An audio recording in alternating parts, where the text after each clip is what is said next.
वाणी या बोलना ही नहीं बल्कि मौन में भी शक्ति होती है।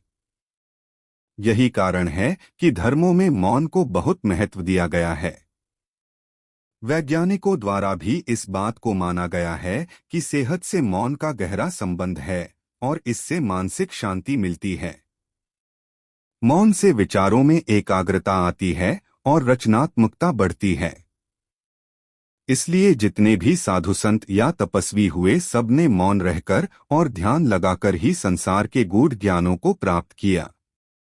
हमारे जीवन में एक नहीं बल्कि बहुत सारे दुखों का कारण बोलना ही है, क्योंकि हमारी समस्या यही है कि हम चुप नहीं रह सकते।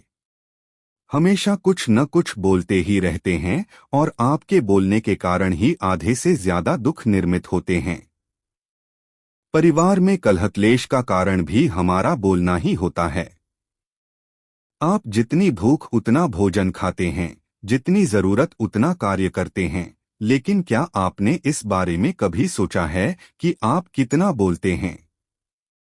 क्या आप उतना ही बोलते हैं जितनी आवश्यकता है, या अनावश्यक ही सारे दिन बोलते हैं?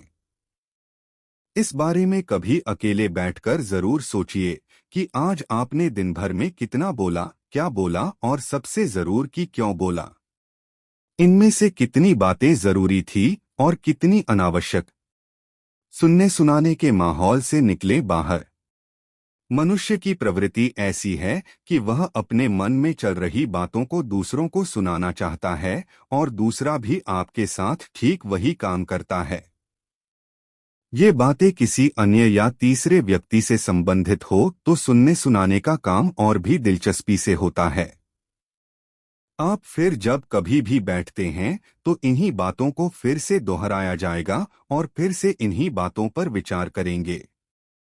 यह सुनने सुनाने का माहौल जीवन भर चलता रहता है और इस तरह से आप खो देते हैं अपना समय, अपना जीवन, अपनी सोच समझ और वो कीमती पल जिसमें जिया जा सकता है और जिसमें आनंद प्राप्त किया जा सकता है। इसलिए इस सुनने सुनाने के माहौल से बाहर निकलें। क्या है मौन की शक्ति? जब तक हम बाहर की ओर बोलते रहेंगे, हमारे भीतर अशांति रहेगी। जिस दिन हम मन से चुप हो जाएंगे तो तब बाहर हमारे मुख से कुछ भी निकले हम शांत ही रहेंगे। दुनिया में जितनी बुराइयां हैं, परिवार में क्लेश है, पति पत्नी में विवाद है, सब बोलने के कारण ही होते हैं। हम चुप रहना नहीं चाहते हैं, हमेशा सुना देना चाहते हैं। लेकिन व्यर्थ का बोलना ऊर्जा का नष्ट होना है।